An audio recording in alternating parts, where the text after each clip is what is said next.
प्रसन्न था। मैंने सोचा कि आपकी माताएं, आपकी बहनें सबने गाली दिया था, अब पिताजी आपके व्यस्त थे शादी विवाह के काम में, तो मैं सोचा कि आज फुर्सत में पाए हैं तो आज ही उसकी जगह पर आज गाली दे करके संतुष्ट हो रहे हैं। तो मैं तो कुछ बोला नहीं, लेकिन जब वह ज्यादा बोलने लगे तो हमारे गांव में थोड़ा था। तब से आज तक उनका हमारा 36 गाया खड़ा है, इसलिए हमको नहीं बुलाए। भागवत में तो लिखते हैं महर्षि वेदव्यास कि सती जी कहती हैं कि प्रजापते ससुरस्य स्वाम पतम निरयापितो यज्ञ महोत्सव किला वयम च तत्राभिसराम वामते यज्ञर्थितामो विरुधा भजन्ते। प्रभु आपके सती जी बड़ी अच्छी शब्दावली में कहते हैं भागवत में, प्रभु आपके ससुर प्रजापते ससुरस्य स्वाम पतम, आपके ससुर जी ने यज्ञ किया है चलना चाहिए, चलिए उसी बहाने सबका दर्शन हो जाएगा। शिव जी ने बहुत समझाया सती जी को, लेकिन सती जी का अब मन कथा में नहीं है, तो मायके में लगा हुआ। अच्छा, ये माताओं की ना ये बहुत अच्छी आदत है। इन लोगों की क्या आदत है जानते हैं? इनके मायके में कोई शादी पड़ जाए, अब देखो अगर मायके में कोई शादी पड़ जाए ना तो 1 महीना पहले से ब्याहे के गीत रटने लगते हैं। पहुना कैसे पहुना, माने 1 महीना पहले से विवाह का गीत रटेंगे कि कहीं भूल न जाए चलना है मायके में गाने के लिए। होता है कि नहीं? अरे यहाँ तक अगर मायके में कुत्ता बिल्ली का ब्याह पड़ जाए तो भी ये लोग जरूर तैयार हो जाते हैं कि नहीं हमारे मायके में शादी है, और उनको मना कर दीजिए तो आपसे बड़ा दुश्मन कोई संसार में नहीं है महाराज। इसलिए मायके की बात सुन करके सती जी तो बड़ा अब तो तैयार है जाने के लिए। आप नहीं चलिएगा? नहीं चलूंगा। क्यों? क्योंकि कुछ स्थान ऐसे हैं जहां बिना निमंत्रण के भी जाया जा सकता है। कौन कौन से स्थान हैं? जदपि मित्र पितु प्रभु गुरु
कोई धार्मिक अनुष्ठान हो, आप बिना बुलाए जा सकते हैं, वहां आप निमंत्रण का इंतजार न करें।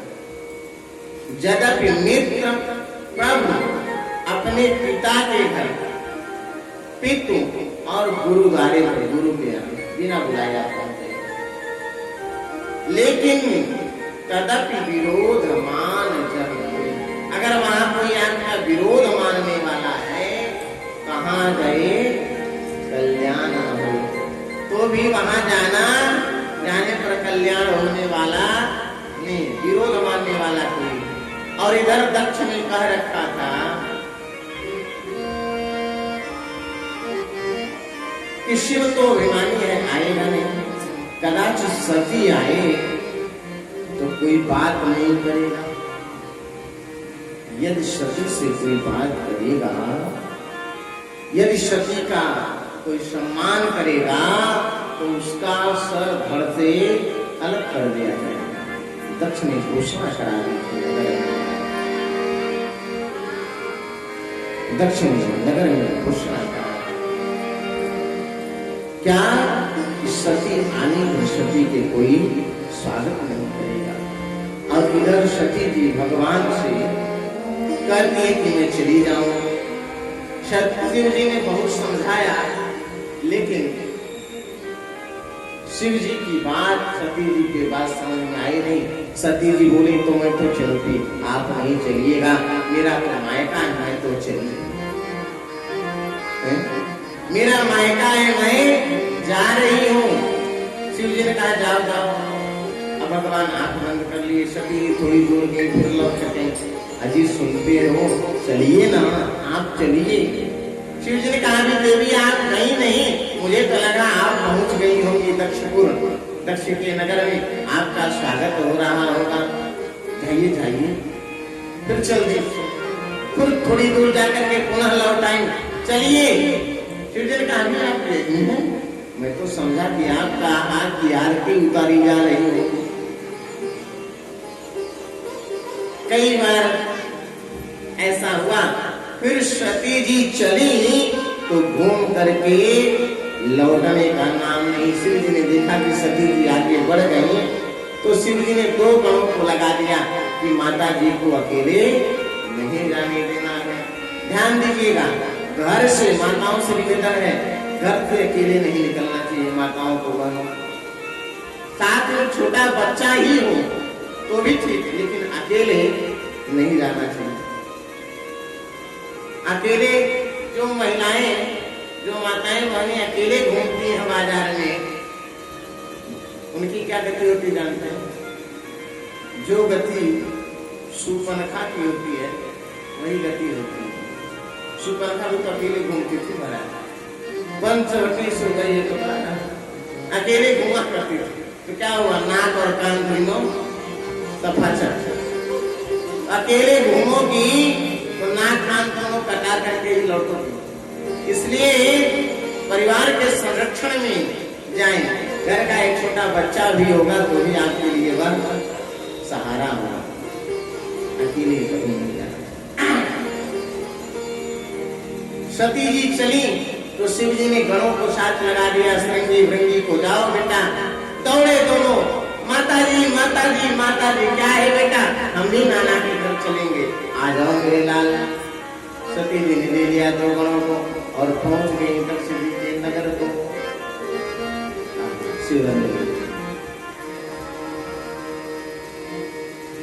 दक्ष के नगर को पहुंचती है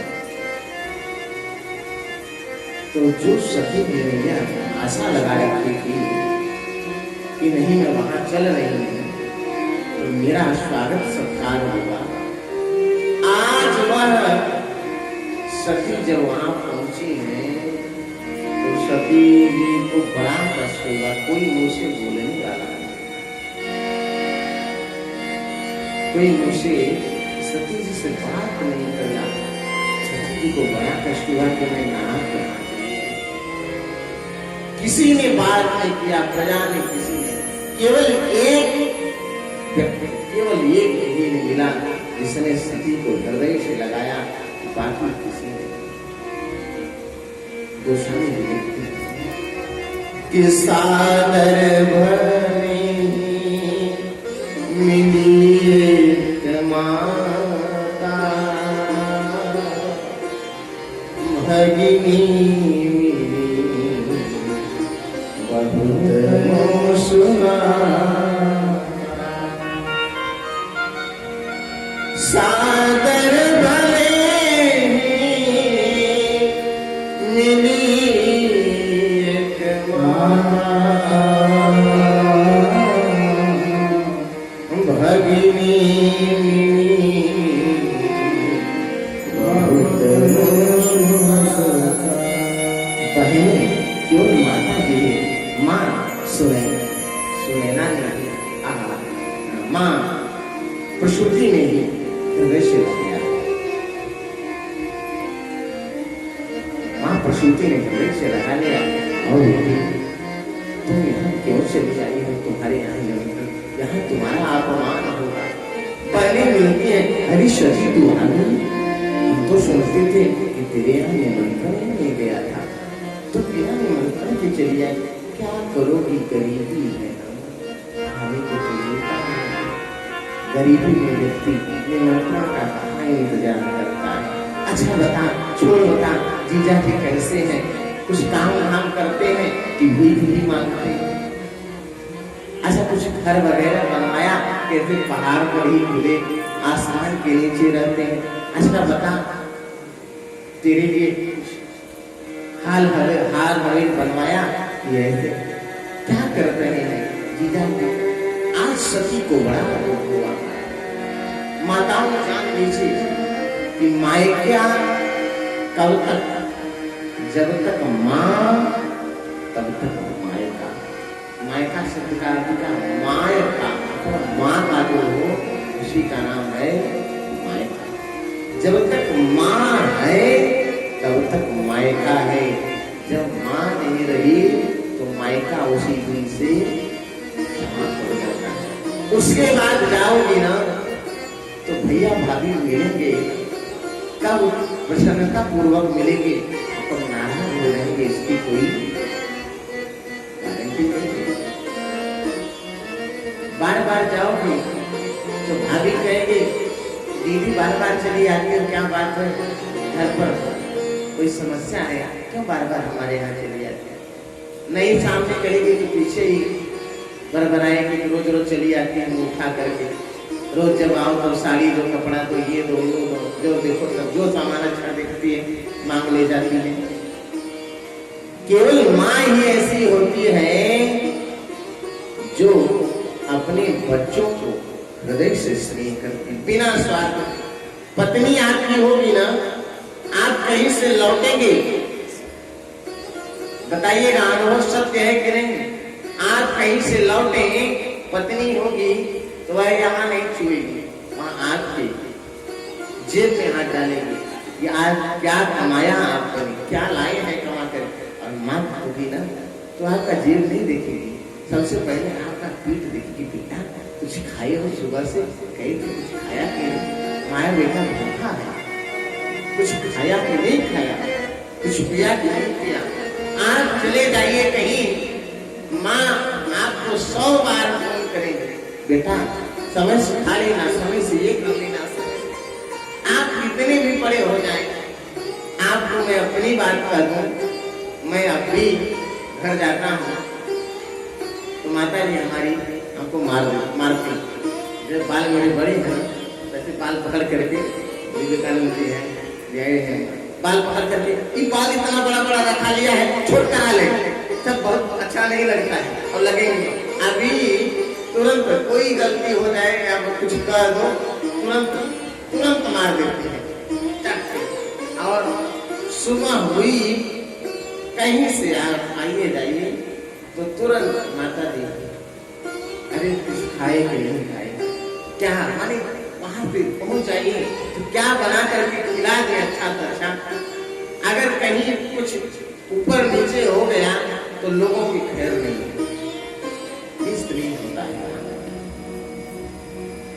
तो केवल माता जी ही आज मिली सती जी।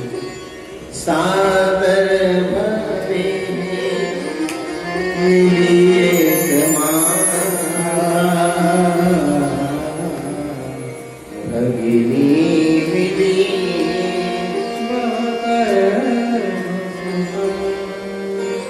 माँ का हृदय कितना विशाल है।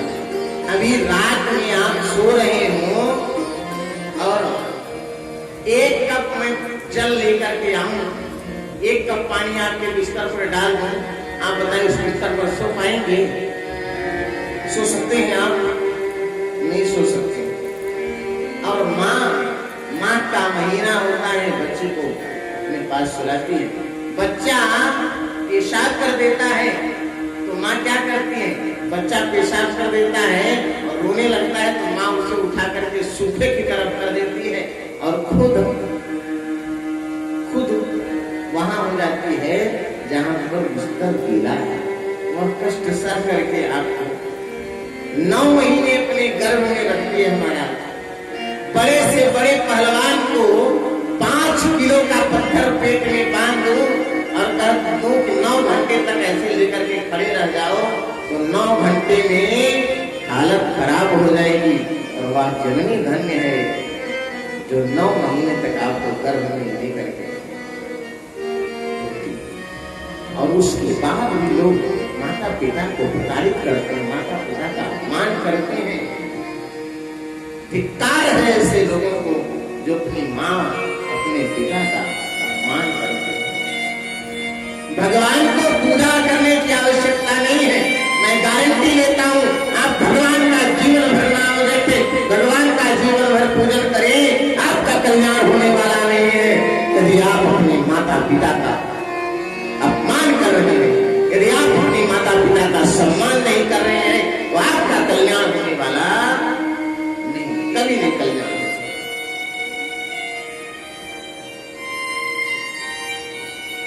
माता के पास कुछ होता नहीं है। बच्चा रो रहा हो और माँ की गोदी में चला जाए तो माँ कौन सा अमृत पिला देती है, कौन सी दवा खिला देती है, लेकिन बच्चा तुरंत चुप हो जाता है।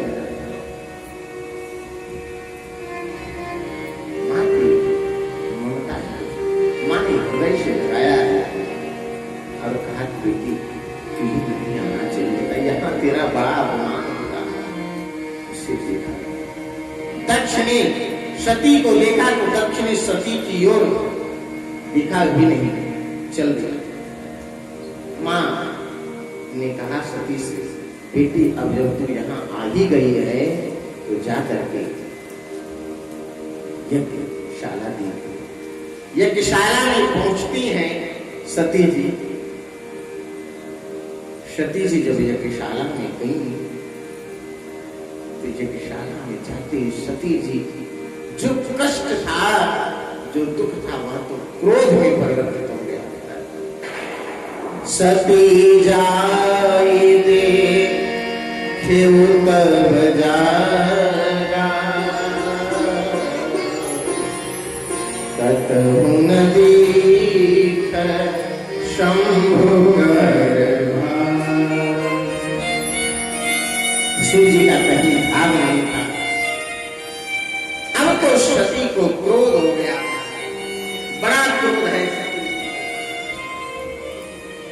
दक्षिण कछु पूछी कुशलाता, सती विलोकी जय सबरा। सती ने देखा भगवान शिव का कहीं कोई भाग नहीं। अब तो सती को क्रोध हो गया महाराज। सती जी को क्रोध है इस बात का कि शिव जी का कहीं भाग नहीं है। और सती जी ने कह दिया कि सुन लो, जितने यहाँ सभासद बैठे हैं सभी सभासद कान खोल करके सुन ले, और मेरे पिता महाराज दक्ष भी कान खोल करके सुन ले। इस अपराध का दंड अवश्य प्राप्त होगा। सुनो सभासद सकल मुनिंदा, कहीं सुनी जित संकर निंदा। सुभल तुरत लह बसर काहू, और भली भांति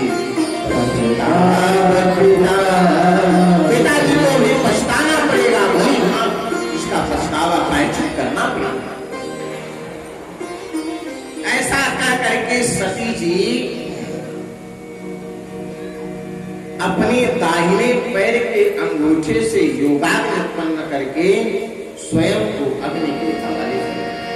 लोग कहते हैं कि सती जी यज्ञ कुंड में कूद पड़ी। नहीं, सती जी यज्ञ कुंड में नहीं कूदी थी। सती जी ने असकई जोग अग्नि तन जारा, सती जी ने योगाग्नि से अपने शरीर को जलाया। और जब सती जी का शरीर जलने लगा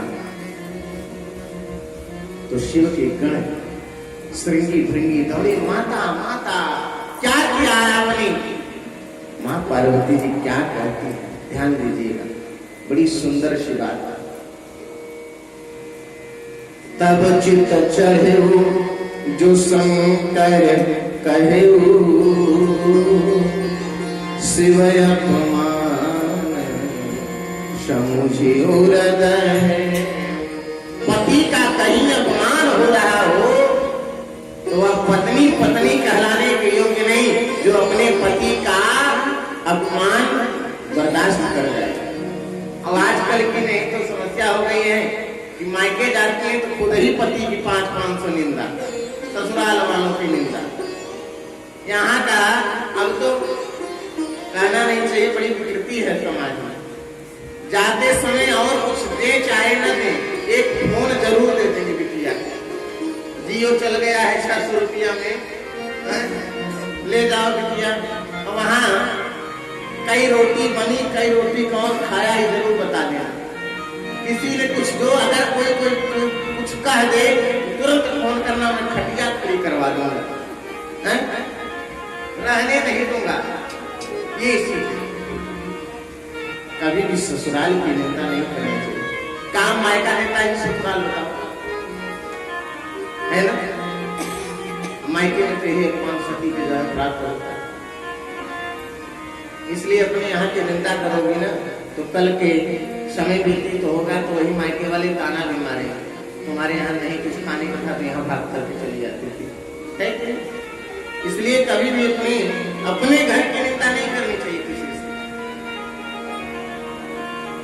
अब देखिए, सती जी को क्रोध हुआ, बहुत डांटा सबको, अपने पति का अपमान बर्दाश्त नहीं हुआ। दाहिने पैर के अंगूठे से योगाग्नि उत्पन्न करके और